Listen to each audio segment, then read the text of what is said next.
Periods के रुकने के बाद यानी मेनोपॉज के बाद जो ब्लीडिंग होता है, क्या ये यूट्रस के कैंसर की वजह से होता है? आइए जानते हैं। हेलो फ्रेंड्स, मेरा नाम डॉक्टर प्रवीण कुमार है। मैं कैंसर सर्जन हूँ। डाइजेस्टिव सिस्टम कैंसर्स और गायनेकोलॉजिकल कैंसर्स मेरा स्पेशलिटी है। दोस्तों, पीरियड्स का रुकना या मेनोपॉज हम जब बोलते हैं जब एक महिला में पीरियड्स 1 साल या उससे भी ज़्यादा समय के लिए रुक जाते हैं और वापस नहीं आते। ये यूजुअली 40s या 50s में होता है, मतलब जब महिला 40 या 50 की उम्र के आसपास रहती है। इंडिया में एवरेज इसका मेनोपॉज का एज रहता है 48 ईयर्स टू 52 ईयर्स।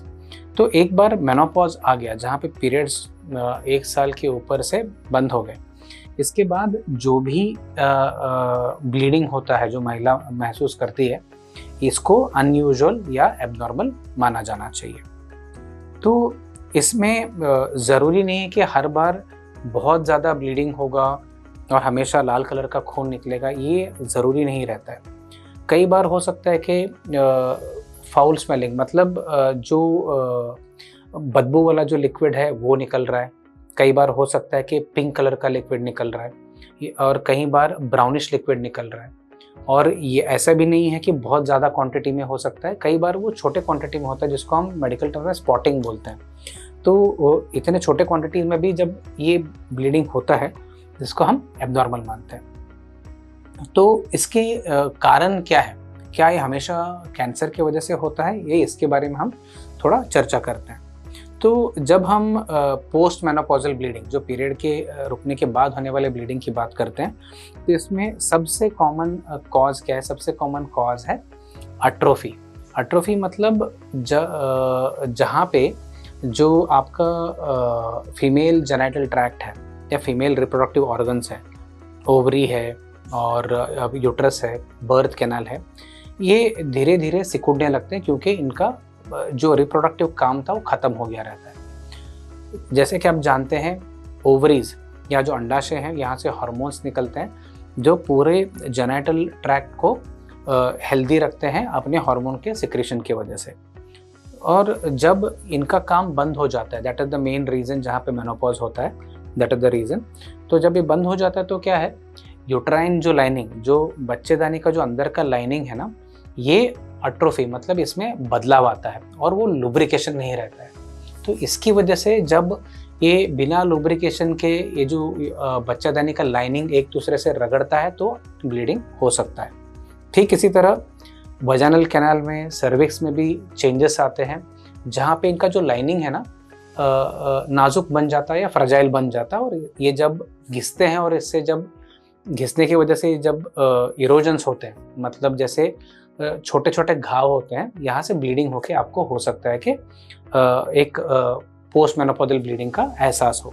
तो ये सबसे कॉमन रीज़न है, दैट इज़ अट्रोफी। सेकंड में आता है कई सारे इन्फेक्शंस। ये सर्विसाइटिस हो सकते हैं, वजाइनल इन्फेक्शंस हो सकते हैं, तो इसमें कई सारे प्रकार के आते हैं। थर्ड आता है पॉलिप्स। पॉलिप्स एक लोकल एरिया में जहाँ पे सेल्स तेज़ी से डेवलप होते हैं तब जाके पॉलिप्स बनता है। ये पॉलिप्स के ऊपर हम डिटेल में सेकेंड या थर्ड वीडियो में डिटेल में चर्चा करेंगे इसके ऊपर। ये भी एक इम्पॉर्टेंट रीज़न। और कई ऐसे महिला हैं जहाँ पे हार्मोनल रिप्लेसमेंट थेरेपी ले रहे हैं या थोड़े लोग ब्रेस्ट कैंसर के लिए टैमोक्सिफेन ले रहे हैं, इनमें भी ब्लीडिंग का रिस्क रहता है। फाइनली आता है कैंसर, जहाँ महिला को हो सकता है पीरियड रुकने के बाद ब्लीडिंग के लक्षण के साथ वो उसका प्रेजेंटेशन। ये कौन से कैंसर्स हैं? मोस्ट इंपॉर्टेंट रहेगा यूट्रस का कैंसर, उसके बाद आएगा सर्वाइकल कैंसर। सर्वाइकल कैंसर माने बच्चादानी या गर्भकोश का जो मुंह रहता है ना, उसका कैंसर। बट ये पूरे कारणों में आप देखोगे तो ये ब्लीडिंग के लिए जो कारण है, इनमें से सिर्फ 10% ही ऐसे केसेस रहेंगे जहाँ पे ये कैंसर की वजह से रहता है। ये जानना ज़रूरी है कि कोई भी महिला जिसका मेनोपॉज आ गया है और जिनको ब्लीडिंग हो रहा है, ज़रूरी नहीं है कि हर बार ये कैंसर की वजह से होता है। सिर्फ 10% ही ऐसे पेशेंट्स रहेंगे जहाँ पे ये कैंसर रहता है। बट हालांकि कैंसर का रिस्क है, तो हर कोई ऐसा पेशेंट जहाँ पे ब्लीडिंग का कंप्लेंट है, इनको अच्छे से हमें इवैल्यूएट करना रहता है। तो हम ये ऐसे पेशेंट्स को हम कैसे इवैल्यूएट करते हैं? तो पहला रहेगा कि डिटेल में हम हिस्ट्री ले रहे हैं कि जहाँ पे हम बातचीत करके समझ रहे हैं कि और कोई दिक्कत है क्या इनको, क्या पहले फैमिली में कोई हिस्ट्री है, फैमिली में यूट्राइन कैंसर का रिस्क है, या पेशेंट ऑलरेडी ब्रेस्ट कैंसर के लिए कोई दवाई खा रहा है, या पहले कोई सर्जरी हो रखा है। ये सब चीज़ें बहुत ज़रूरी रहती हैं। इसके साथ ही हम एग्जामिनेशन करते हैं।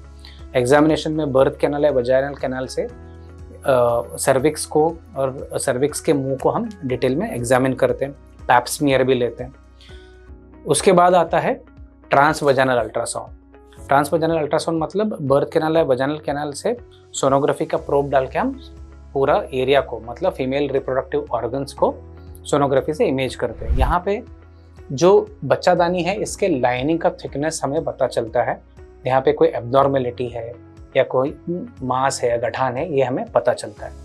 और ये स्टैंडर्ड टेस्ट हैं, इसके साथ थोड़े बहुत ब्लड टेस्ट भी कई बार सुझाव दिया जाता है आपको।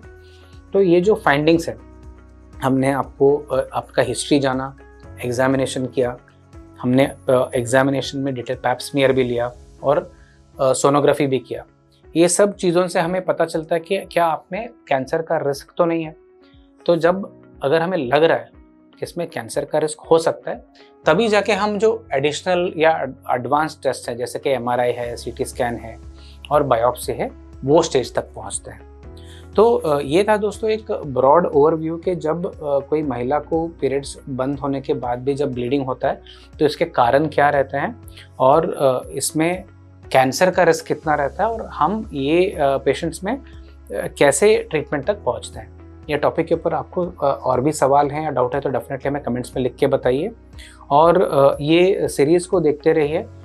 यूट्राइन कैंसर के ऊपर, मतलब गर्भकोश के कैंसर के ऊपर काफ़ी सारे टॉपिक्स को लेकर हम डिटेल में चर्चा करने वाले हैं।